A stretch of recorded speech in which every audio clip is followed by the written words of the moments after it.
ఆషాఢం వచ్చేసింది. మిగిలిన చోట ఏమో గాని ఈ మాసంలో తెలంగాణలో మరో ప్రత్యేకత కూడా ఉంది. భాగ్యనగరం పసుపు కుంకుమలు అద్దుకోనుంది. పచ్చని వేపాకుల పసరు వాసనలను వెదజల్లేందుకు సిద్ధమవుతోంది.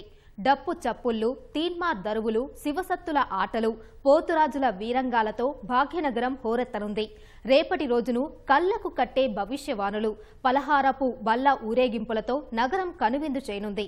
గలగల గజ్జలతో పోతురాజులు, గనగన గంటలతో ఎదురుకోళ్లు, ఘటాల ఊరేగింపుతో బోనాల జాతరకు సర్వం సిద్ధమైంది. మరి తెలంగాణ రాష్ట్ర పండగగా పిలిచే బోనాల జాతర విశేషాలేంటో ఇప్పుడు చూద్దాం.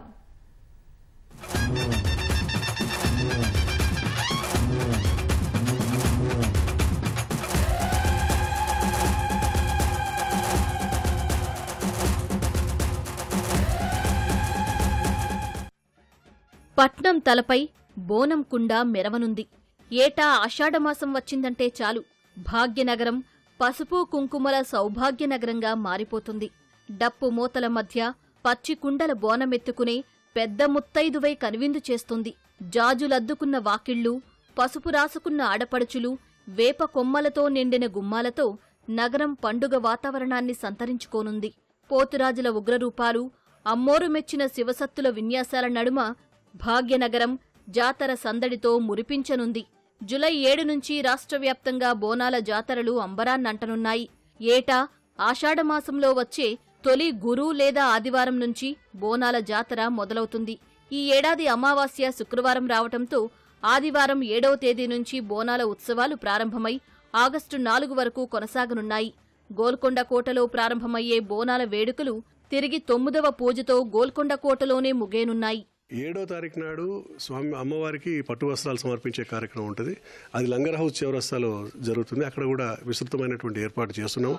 ఇవేగాక మొన్న మా కమిషనర్ గారు, తర్వాత ఎండోమెంట్స్ మినిస్టర్ గారు, తర్వాత ట్రాన్స్పోర్ట్ మినిస్టర్ గారు ఇక్కడ రివ్యూ మీటింగ్ పెట్టి అందరి అధికారులకు తగు సూచనలు జారీ చేశారు. దాంట్లో జిహెచ్ఎంసీ అధికారులు, ఎలక్ట్రిసిటీ అధికారులు, ఆర్ఎండ్బి ఎలక్ట్రికల్, తర్వాత హెచ్ఎండబ్ల్యూఎస్, తర్వాత ఎంటమాలజీ డిపార్ట్మెంటు వాళ్ళందరూ కూడా పార్టిసిపేట్, తర్వాత ఫైర్ డిపార్ట్మెంటు, పోలీస్ డిపార్ట్మెంటు అందరికీ కూడా తగు సూచనలు జారీ చేశారు.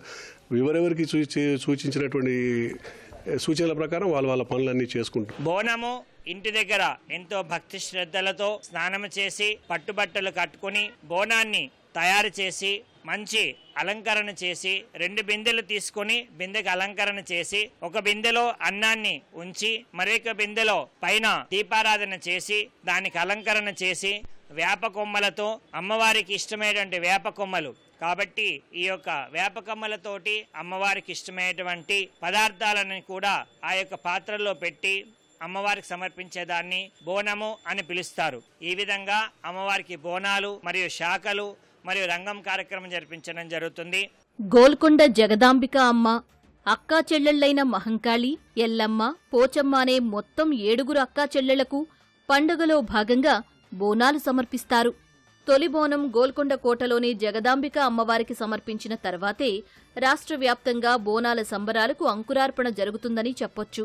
2వ బోనం బల్కంపేట ఎల్లమ్మకు, 3వ బోనం లష్కర్గా పిలిచే సికింద్రాబాద్లోని ఉజ్జయిని మహంకాళి అమ్మవారికి, 4వ బోనం లాల్ దర్వాజా శ్రీ సింహవాహిని మహంకాళి అమ్మవార్లకు సమర్పించటం ఆనవాయితీ. వీటితో పాటు తెలంగాణ పల్లె పల్లెల్లో కొలువైన గ్రామ దేవతలకు కూడా వారి వారి సంప్రదాయాల ప్రకారం బోనాలు సమర్పిస్తారు.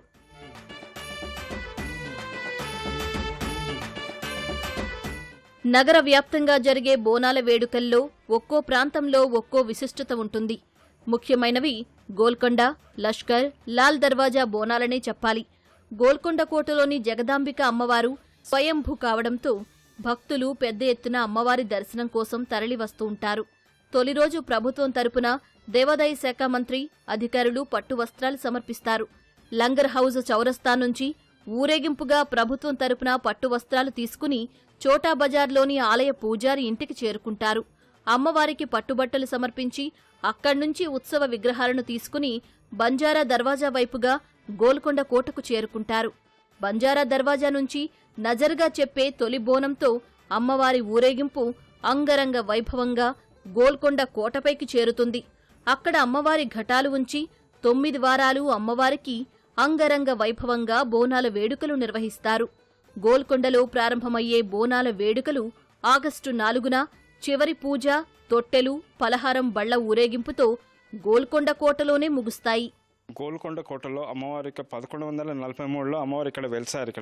ఇక్కడ గొల్లోల్లో కొండ ఉండనమాట. గొల్లోల్లో వాళ్ళ ఆవులు మేకలు అన్నీ ఇక్కడ మేస్తుండే. సో వాళ్ళకి అమ్మవారికి కళలో వచ్చి నేను ఇక్కడ వెలుస్తున్నాను, ఇక్కడ గుడి కట్టించండి అని వాళ్ళ కళలో చెప్పింతే అప్పుడు ఇక్కడ రాజధాని వరంగల్ కాకతీయ రుద్రప్రతాపులు వాళ్ళకి పోయి సమాచారం అందిన తర్వాత వాళ్ళు వచ్చి చూస్తే ఇక్కడ పైన కొండకి రౌతుకి అమ్మవారు రూపం వెలిసిందనమాట. సో దాని వలన గొల్లోళ్ళ కొండపై గోల్కొండ అని పేరు వచ్చింది. గోల్కొండ తర్వాత రెండో బోనం బల్కంపేట ఎల్లమ్మకు ఎక్కిస్తారు.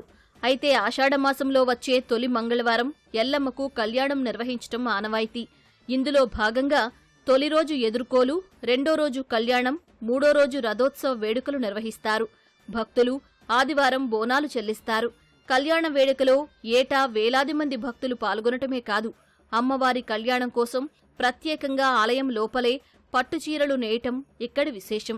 తర్వాత మూడో వారం సికింద్రాబాద్లోని ఉజ్జయిని మహంకాళి అమ్మవారి బోనాల వేడుకలు జరగనున్నాయి.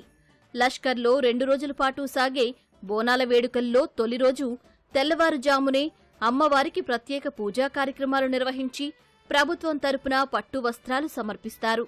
అనంతరం భక్తుల బోనాలను అనుమతిస్తారు. తొలి రోజు బోనాలు ఎక్కించగా రెండో రోజు అమ్మవారికి బలి, రంగం, గావు పట్టడం, ఏనుగు అంబారీ ఊరేగింపులతో ఆద్యంతం ఆకట్టుకుంటాయి.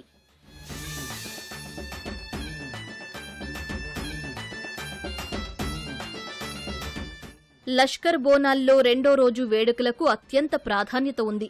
తెల్లవారుజామున పూజా కార్యక్రమాలు ముగిసిన తర్వాత అమ్మవారి సోదరుడిగా చెప్పే పోతురాజు వీరంగం భక్తులను భయపెట్టడమే కాదు, అమ్మవారి అండను కంటికి చూపుతుంది.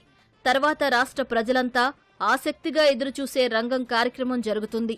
అమ్మవారు శరీరంపైకి ఆవహించిన అవివాహిత అయిన పడతి ఆలయంలో మాతకు ఎదురుగా పచ్చికుండపై నిలుచుని తెలంగాణ రాష్ట్ర ప్రజల భవిష్యత్తు పలుకుతుంది.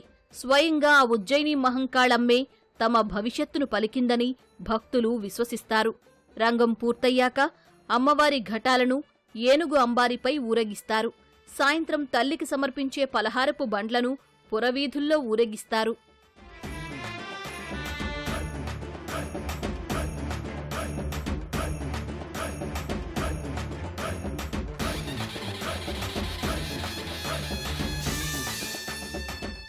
లష్కర్ తర్వాత లాల్ దర్వాజా బోనాల ఉత్సవాలు ఘనంగా జరుగుతాయి. పాత బస్తీలోని శ్రీ సింహవాహిని అమ్మవారి బోనాల వేడుకలు మొత్తం 11 రోజుల పాటు సాగుతాయి. అందులో ప్రధాన ఘట్టాలైన బోనాలు, అమ్మవారి ఊరేగింపు ఈ నెల 28, 29 తేదీల్లో జరగనున్నాయి. 19న అమ్మవారికి ధ్వజారోహణ, శిఖర పూజ, కలశ స్థాపన చేయడంతో అంకురార్పణ జరుగుతాయి. అప్పట్నుంచి 9 రోజుల పాటు అమ్మవారికి వివిధ రకాల పూజలు చేసి 28న బోనాల వేడుకలు నిర్వహిస్తారు. బోనాల రోజు ఉదయం అమ్మవారికి బైండ్లవారు బలిహరణ కార్యక్రమం చేసిన అనంతరం ఆలయ అర్చకులు మహాభిషేకం చేస్తారు. తర్వాత నుంచి భక్తులు బోనాలను సమర్పిస్తారు. రెండో రోజు నిర్వహించే అమ్మవారి ఊరేగింపు డప్పు చప్పుళ్లు, శివసత్తుల నృత్యాలు, పోతురాజుల విన్యాసాల మధ్య అమ్మా బయలెల్లినాదో అంటూ సాగే అమ్మవారి ఊరేగింపు భక్తులను కనువిందు చేస్తుంది.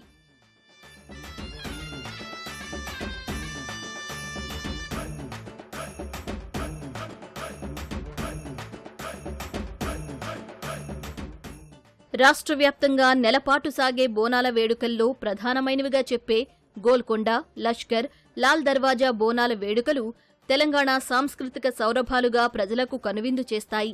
లక్షలాది మంది భక్తుల నీరాజనాలు అందుకునే ఈ బోనాల వేడుకల వెనుక ఎంతో చరిత్ర ఉంది. ఆ చరిత్రను తెలుసుకోవాలంటే మనం మరో అడుగు ముందుకు వెయ్యాలి.